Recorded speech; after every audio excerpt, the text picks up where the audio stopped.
Welcome back, everyone. I believe this is episode 33, and today we are currently at $40,000.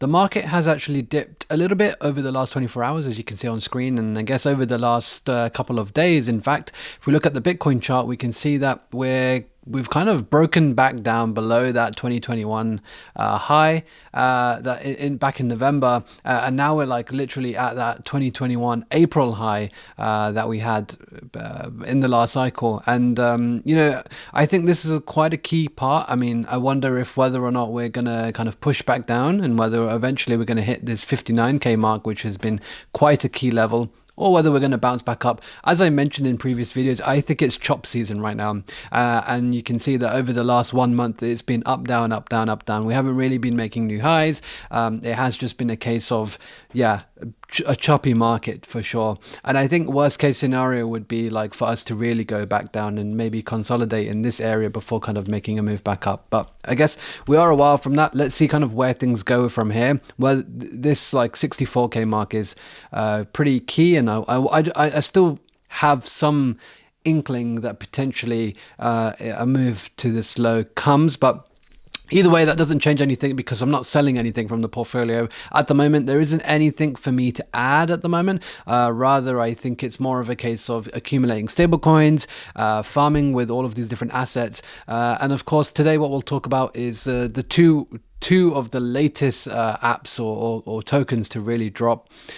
First one is Ethena, which I've done a deep dive on. Some of you guys will be familiar with it, but you could say it is somewhat like Luna UST from last cycle. It is the massive hype around stablecoins, and that's because you can earn 35% at the moment as of recording right now, staking with your stablecoin, and it's not like a inflationary governance token that's being given to you. It is like a pretty legit yield that's being given to you. Of course, there are risks with it. I covered this like in the video, so please go and watch that if you want to learn more about it. But USDE is absolutely going insane. There's current supplies just been going up only. We're at $1.68 billion. I'm sure by the end of this month, this is going to be 2 billion plus, especially because of the integrations around with USDE at the moment. You're seeing it left, right, and center. The yield is very, very high, and it's scalable. So yeah, I think Ethena is like the hottest thing around at the moment, and let's see kind of how that grows. Now, Ethena did launch their governance token today, and it's launched at 11 billion FDV. So it's literally one of the biggest coins around already. It's around the top 100 with a circulating market cap of around $1 billion too. I haven't looked too much into what the vesting schedule is like, but I do know there will be further airdrops. So yeah, let's see kind of how things go. I think one thing that we have seen with airdrops over the last few months is that they have actually pumped post-launching before they kind of consolidate a little bit. So I wonder whether or not we're going to see a similar thing here with Ethena. You can see it is actually up 20% on the day from its release.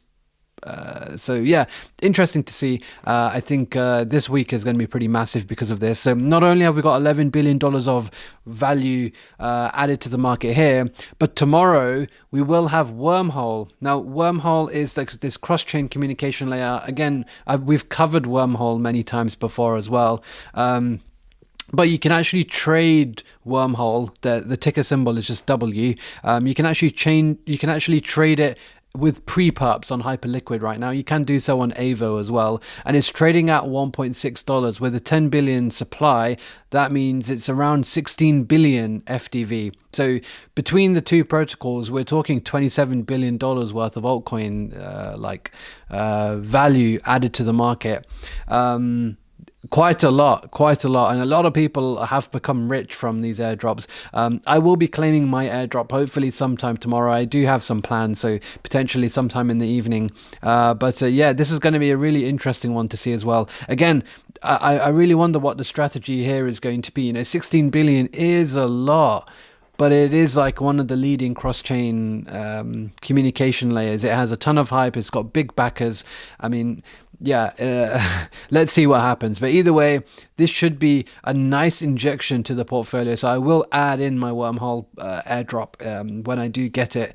But Yeah, it was very easy to get this as well. All you had to do was just use Wormhole, and so the power of airdrop farming is very, very strong. But it does set a precedent for, like, one thing that I have noted is that recent airdrops have been worth a significant amount, a real significant amount. You know, not only have we had Athena, we have got Wormhole, we also had ETHA, which launched at 8 billion. We're eventually going to get Hyperliquid, and I think I'm just raising my targets for like how much I think these points should be worth. I think Hyperliquid, originally I was thinking maybe 200 million, 300 million FTV, but that seems way too low. I think Hyperliquid is going to be in the billions too. We've got Parcel, MarginFi, Camino, and others from the Solana ecosystem. We've got the layer 2s like ZK Sync, Linear Scroll. We've got other cross-chain layers like Layer 0. I genuinely think like airdrops are going to make most people, 20, 30, 40, 50, even $100,000 for those who play it right. And we've got some really, really big ones still coming. So yeah, Wormhole tomorrow, that should be exciting. Some crazy price action hopefully as well. Athena, obviously today, 11 billion FTV, absolutely insane, and going up as well. Bitcoin obviously going down. Rest of the market, as you can see, like the layer 2s and the layer 1s all down minus 10% across the board, which, what can you do? I mean, if we look at like some positions, like in my portfolio we have Say as well. I mean, Say's come back down into this demand zone that I did previously map out on my personal chart, but when things look like this, you either bid here or like in this kind of demand zone, or you just kind of wait for complete chaos and wait for like the 50 cent zone.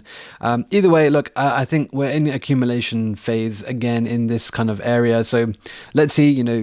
I haven't got enough liquidity to buy stuff right now. I need to farm a little bit more. That's what we're doing with a lot of these tokens, and we are hopefully going to get some big airdrops coming too, so there will be some liquidity injection coming in, and hopefully for all of you guys who have been watching and following along, you will be getting some nice airdrops for those who have been doing the task that I've been telling you to do.